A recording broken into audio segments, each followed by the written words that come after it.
Hello student, welcome to college study Delhi University. So आज की video में हम पढ़ने वाले हैं कोस्ट अकाउंटिंग यूनिट 4 का लास्ट चैप्टर। आप इसे कह सकते हो सर्विस कोस्टिंग का टॉपिक।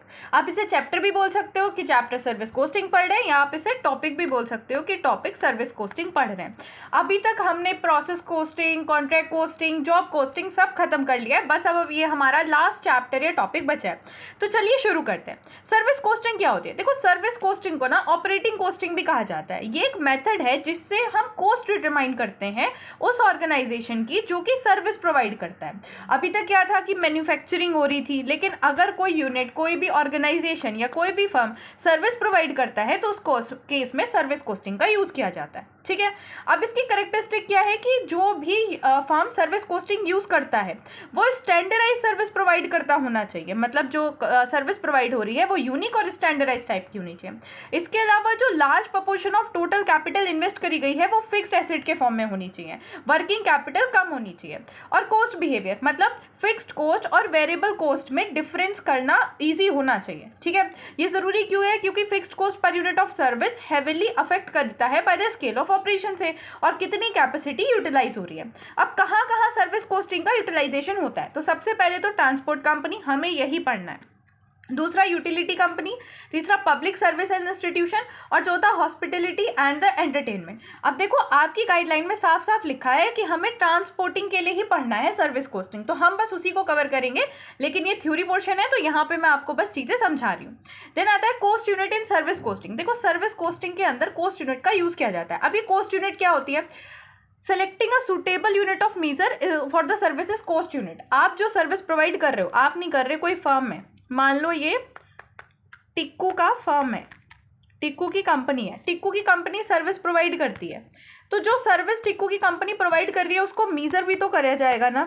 तो जिस यूनिट में उसको मीजर करा जाता है, जिस यूनिट में उसको मीजर करा जाता है उसी को कहते हैं कोस्ट यूनिट। ठीक है। और कोस्ट यूनिट को ब्रॉडली दो कैटेगरी में डिवाइड किया गया है। सबसे पहले तो simple cost unit. Simple cost unit में सिर्फ एक मीजर होता है, जैसे कि किलोमीटर पर मिली, या पर 1000 लीटर पर किलोमीटर फॉर रोड मेंटेनेंस, या पर मील, पर डिश। ठीक है, आपको सुनने में बहुत ही सिंपल लग रहा होगा। नेक्स्ट आता है composite cost unit. Composite cost unit में दो डिफरेंट यूनिट को लिया जाता है और उनको कंबाइंड करके एक यूनिट बना दिया जाता है, एक मीजर बना दिया जाता है।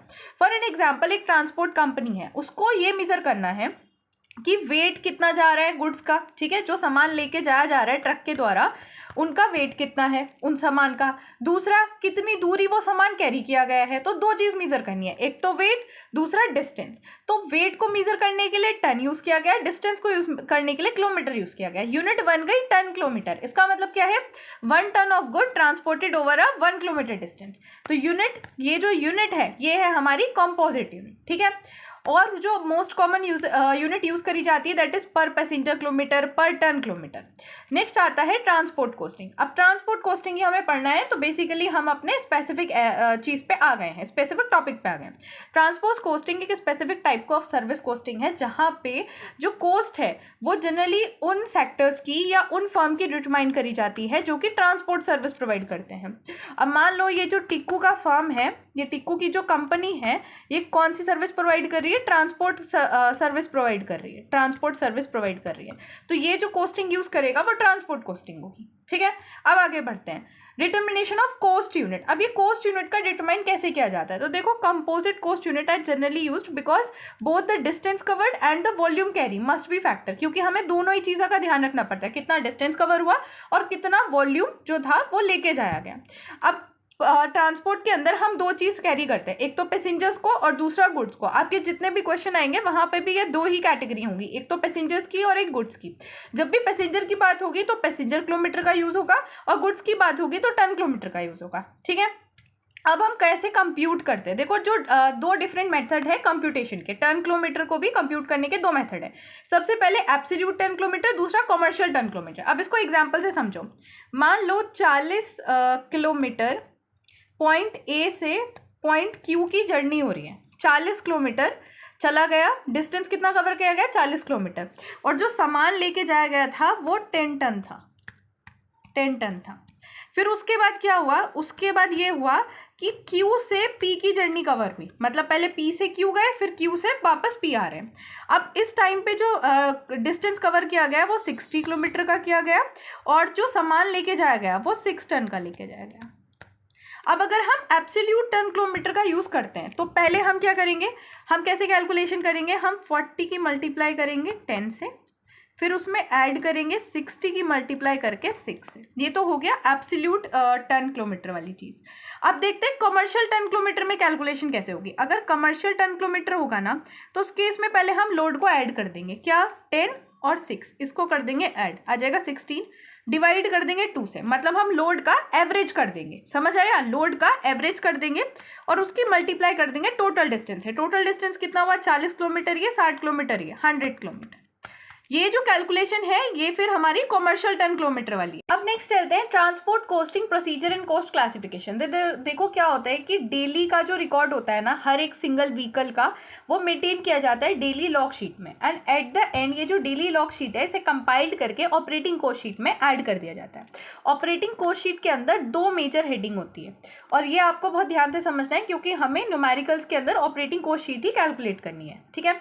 तो पहले आता है स्टैंडिंग और फिक्स चार्जेस। स्टैंडिंग और फिक्स चार्जेस वो होते हैं कि जो भी व्हीकल है, मान लो ट्रक है, वो कितने ही माइलेज चला हो डजंट मैटर, जो कॉस्ट है वो इनकर्ड होनी ही होगी, because they can not be allocated to specific journey. For an example road licence fee, vehicle insurance, garage rent, supervisor salary etcetera. अब यहाँ पे जो सबसे इंपॉर्टेंट पॉइंट है समझने वाला वो ये है कि डेप्रीसिएशन और वेजेस। देखो डेप्रीसिएशन के ऊपर सबका ओपिनियन अलग अलग है, कभी कभी डेप्रीसिएशन फिक्स्ड कॉस्ट में आ जाता है, कभी कभी वेरिएबल। अगर क्वेश्चन में स्पेसिफिकली कुछ नहीं मेंशन करा होगा तो आपकी मर्जी, आप किसी में उसमें डाल के आ सकते हो, डेप्रीसिएशन का फिक्स्ड कॉस्ट में भी लिख के आ सकते हो, वेरिएबल में भी लिख के आ सकते हो, बट अगर क्वेश्चन में मेंशन कर दिया तो जो क्वेश्चन में मेंशन करा है वही आपको डील करना है, ठीक है। इसके अलावा अगर ड्राइवर क्लीनर की जो वेजेस हैं वो फिक्स्ड आएंगी अगर उन्हें रेगुलर सैलरी पे करी जा रही है, मतलब ये अगर क्वेश्चन में ये बोला है कि उनको हर मंथ पे 50,000 रुपये दिए जाते हैं तो ये हमारा फिक्स्ड कॉस्ट में आएगा, स्टैंडिंग चार्जिंग में आएगा, ठीक है, रनिंग चार्जिंग में नहीं आएगा। Next is running and variable charges, वो कॉस्ट जो कि माइलेज के हिसाब से देखी जाती है, ठीक है, जैसे petrol, diesel, oil, grease, repair, maintenance etcetera. अब यहाँ पे भी इंपॉर्टेंट क्या है कि अगर ड्राइवर और क्लीनर को डिस्टेंस ट्रेवल कितना करा है उसके अकॉर्डिंग पे करा जा रहा है या ट्रिप के अकॉर्डिंग पे करा जा रहा है तो उनकी वेजेस वेरिएबल कॉस्ट में आएगी। अब आ जाता है last price quotation. Price quotation का मतलब क्या होता है कि लास्ट में कोई भी अगर प्रोजेक्ट है तो उसका कितना चार्ज करेगी कंपनी, उसका कितना चार्ज करेगी कंपनी। अब ये कैसे डिटरमाइन होता है, जो भी प्राइस निकल के आता है ना, जो भी कॉस्ट हम ऑपरेटिंग कॉस्ट से कैलकुलेट करते हैं, है ना, उसमें कंपनी अपना डिजायर प्रॉफिट मार्जिन ऐड कर देती है ताकि वो फाइनल कोटेशन प्राइस पे आ जाए। कई बार क्वेश्चन में आपको ये पूछेगा कि आप बताओ प्राइस कोटेशन, तो उसमें आपको क्या करना होगा, जो भी आपकी टोटल कॉस्ट आ रही होगी उसको ऐड करके जो भी डिजायर प्रॉफिट वहाँ क्वेश्चन में मेंशन होगा वो ऐड कर देना है। कॉस्ट प्लस प्रॉफिट ऐड कर दोगे, आपके पास जो आंसर आएगा दैट इज प्राइस कोटेशन, ठीक है, वो आपका प्राइस कोटेशन होगा। आई होप इतनी चीज़ आपको समझ आ गई है। मैंने आपको जितनी थ्योरी ज़रूरत थी प्राइस कोस्टिंग में वो सारी पढ़ा दी है। अब चलते हैं न्यूमेरिकल। यहाँ पे हमने अपना फर्स्ट क्वेश्चन ले लिया है, चलिए क्वेश्चन को पढ़ते हैं। ये क्वेश्चन बहुत ज़्यादा इंपॉर्टेंट होने वाला है क्योंकि यहाँ पे हमें यूनिट कैलकुलेट करनी है, कमर्शियल टन किलोमीटर या फिर एब्सोल्यूट टन किलोमीटर, है दोनों कैलकुलेट करना है, ठीक है। ये इंपॉर्टेंट क्यों है, क्योंकि सबसे ज़्यादा मिस्टेक इसी में होती है। अगर आपकी ये कैलकुलेशन सुधर गई ना तो बाकी के क्वेश्चन में ये कैलकुलेशन आप ढंग से कर पाओगे और आपका क्वेश्चन बिल्कुल ठीक होगा। सबसे ज़्यादा बच्चे इसी में मिस्टेक करते हैं। तो चलिए क्वेश्चन पढ़ते हैं। A lorry start from with a load of 20 ton. एक लोरी है जो 20 टन के लोड से शुरू हुई है स्टेशन ए से, उसके बाद उसने 8 टन जो है वो स्टेशन बी पे उतार दिया और बाकी का स्टेशन सी पे उतारा। तो यहीं पे लिख लेते हैं ए से बी और फिर बी से सी। ए से बी जब गई है तो कितना लोड है, 20 टन का लोड है, ठीक है। बी से सी पे जब गई है तो 20 में से 8 माइनस कर दो, कितना बचा, 12। तो बी से सी पे जब गई तो 12 टन का लोड था, ठीक है। उसके बाद क्या है कि ये सी से डायरेक्टली ए पे आई है, मतलब फिर सी से ए पे आई है और कितने लोड के साथ, 16 टन के लोड के साथ। जो डिस्टेंस है ए से बी का, यहाँ पे कलर चेंज कर लेती हूँ, डिस्टेंस जो है ए से बी का वो 80 किलोमीटर दे रखा है, बी से सी का 120 किलोमीटर दे रखा है और फिर सी से ए का जो टोटल डिस्टेंस दे रखा है वो 160 किलोमीटर दे रखा है। अब हमें कैलकुलेशन में क्या करना है कि सबसे पहले हमें कैलकुलेट करना है एब्सोल्यूट टन, ठीक है, एब्सोल्यूट टन कैलकुलेट करना है। तो चलो एब्सोल्यूट टन किलोमीटर को कैलकुलेट करते हैं। कैसे होगी कैलकुलेशन, तो देखो हमें क्या करना है, ए से बी के टाइम पे कितना था, ए से बी तक जाने के लिए कितना था, 20 टन का लोड था और डिस्टेंस कितना था, 80। क्योंकि हम टन किलोमीटर कैलकुलेट कर रहे हैं तो हमें जो टन मतलब जो वेट है उसकी मल्टीप्लाई डिस्टेंस से करनी होगी। हमने ये कर दिया।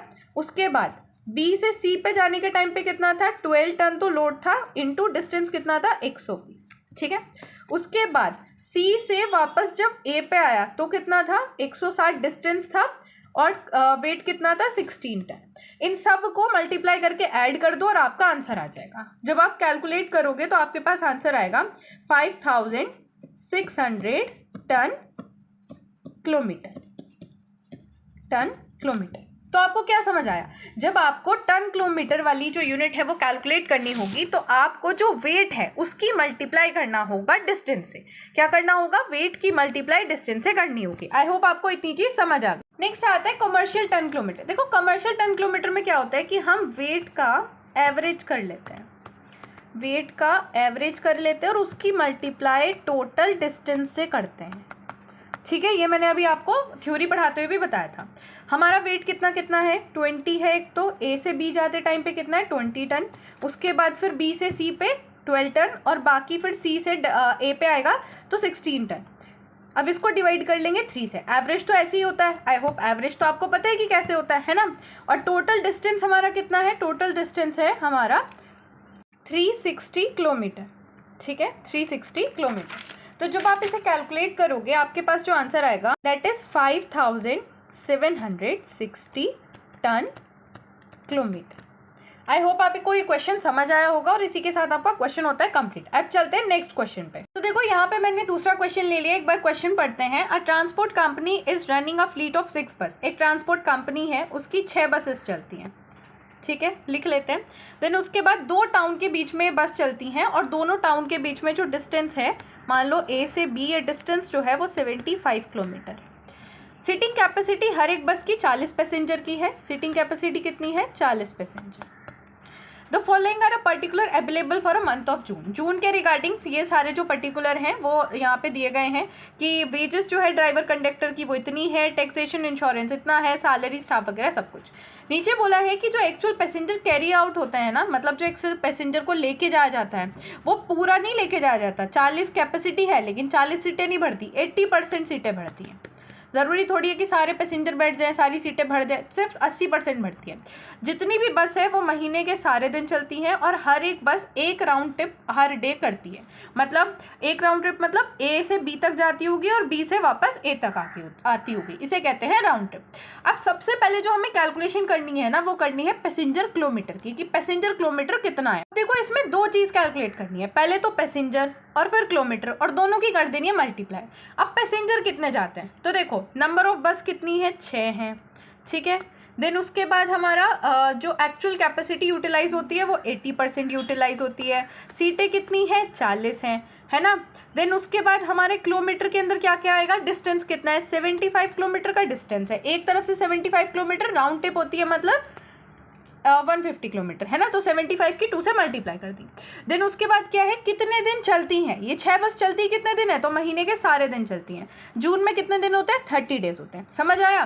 पैसेंजर के लिए क्या क्या किया, 6 बसेज हैं, 40 सीटें हैं, उसमें से 80% जो है कैपेसिटी भरी रहती है। किलोमीटर के लिए क्या किया गया कि 75 किलोमीटर का डिस्टेंस है, एक तरफ से राउंड ट्रिप करता है, मतलब इधर से 75 जाती होगी बस और उधर से भी 75 आती होगी, हर दिन चलती है। तो जून में कितने दिन हो गए, 30 दिन हो गए। अब इसको पूरा कैलकुलेट कर लो और आपके पास जो अमाउंट आएगा that is passenger kilometre unit पूरी। तो कितना आ रहा है, 8,64,000, और यही हमारी पैसेंजर किलोमीटर की यूनिट है। अब समझ आया क्यों बोल रही थी कि अगर एब्सोल्यूट और आपको कंपोजिट ये यूनिट कमर्शियल और एब्सोल्यूट यूनिट कैलकुलेशन आ गया तो फिर आपके लिए कितना आसान हो जाएगा। सबसे भारी यही होता है। अब यहाँ पे आप एक भी वैल्यू मिस कर जाते, आपका अगला क्वेश्चन पूरा ही गलत होना था। यहाँ पे हमें बनानी है operating cost sheet. Operating cost sheet का पूरा फॉर्मेट मैंने यहाँ पे बना लिया है। स्टैंडिंग चार्जेस लिख लिए हैं और यहाँ पे वेरिएबल चार्जेस लिख लें। तो चलिए अब क्वेश्चन में देखते हैं कौन कौन से चार्जेस हमारे स्टैंडिंग में है, कौन कौन से वेरिएबल हैं। तो देखो जो ये वेज ऑफ ड्राइवर, कंडक्टर और क्लीनर है ये हमारा हो जाएगा स्टैंडिंग चार्जेस में। तो इसे यहाँ पे लिख देते हैं स्टैंडिंग चार्जेस में। कलर चेंज कर लेती हूँ। ठीक है, यहाँ पे आ जाएगा वेजेस ऑफ ड्राइवर,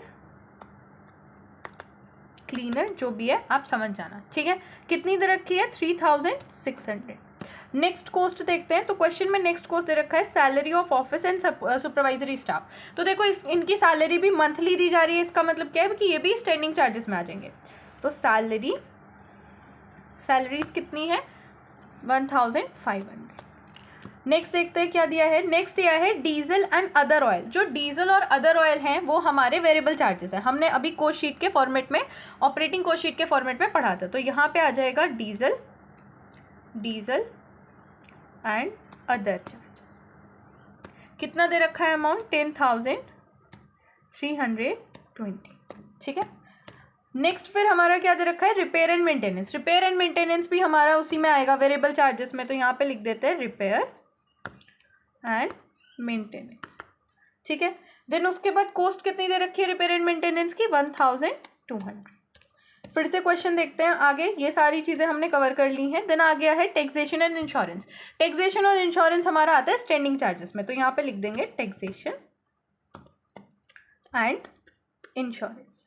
अब ये जो दो कॉलम मैंने बनाए हैं ना, आई होप ये तो आपको पता होगा कि ये तो टोटल कॉस्ट का कॉलम है और ये पर यूनिट का कॉलम है। और क्वेश्चन में मुझे टोटल कॉस्ट दे रखी है, तो मैं टोटल कॉस्ट निकाल के उसे डिवाइड कर दूंगी इससे और मेरे पास पर यूनिट आ जाएगी। अगर मैं एक एक को डिवाइड करूंगी तो कैलकुलेशन मुश्किल ही होगी, है ना। तो इसलिए टोटल ग्रैंड टोटल को निकाल के कर देंगे। तो टैक्सेशन और इंश्योरेंस की कॉस्ट कितनी दे रखी थी? वो दे रखी है 2400, लिख देते हैं, ठीक है। फिर चलते हैं आगे। अब क्या बचा है? डेप्रिसिएशन बचा है और इंटरेस्ट ऑन कैपिटल बचा है। अब देखो यहाँ पे सबसे ज़्यादा दिक्कत होती है कि मैम ये डेप्रिसिएशन कहाँ आएगा। देखो मर्जी है तुम्हारी, कहीं भी लिख दो। क्वेश्चन में कुछ मेंशन नहीं, कुछ भी चीज़ नहीं दे रखी। मैं डेप्रिसिएशन यहाँ वेरिएबल में लिख रही हूँ, बट अगर आप स्टैंडिंग चार्जेस में भी लिखते हो ना तो कोई काट नहीं सकता, एग्जामिनर गलत नहीं कर सकता आपका, क्योंकि क्वेश्चन में कुछ मैंशन नहीं है। बाकी जो इंटरेस्ट ऑन लोन है वो हमारा स्टैंडिंग चार्जेस में ही आएगा, ठीक है। तो ये हम यहाँ पे स्टैंडिंग चार्जेस में लिख देंगे। इंटरेस्ट कितना दे रखा है? इंटरेस्ट हमारा ये दे रखा है 3000। अब ऐड कर देते हैं, ग्रैंड टोटल कर देते हैं। मैं डायरेक्टली यहाँ ग्रैंड टोटल कर रही हूँ। ग्रैंड टोटल मतलब स्टैंडिंग ऑन वेरिएबल सारे चार्जेस का टोटल करके मैं यहाँ पे लिख रही हूँ, दैट इज 25,920। अब हमने क्या किया है? यूनिट ऑलरेडी ऊपर निकाल ली है, सबसे शुरुआत में निकाली थी और यहाँ पे मैंने मेंशन भी कर रखी है। तो अब हमें क्या करना है? ये जो हमने अमाउंट निकाला है 25,920, इसको डिवाइड करना है 8,64,000 से, जो हमने निकाला था। तो जब आप इसको डिवाइड करोगे 8,64,000 से, तो आपका जो पर यूनिट कॉस्ट आएगा ना, दैट इज 3 पैसा। 3 पैसा आपका पर यूनिट कॉस्ट आ जाएगा। तो देखो यहाँ पे मैंने लिख दिया 3 पैसा और ग्रैंड टोटल आपको इस तरफ लिखना है, ठीक है। इसी के साथ आपका ये क्वेश्चन भी कंप्लीट होता है। अब इसमें सबसे इंपॉर्टेंट चीज़ क्या थी?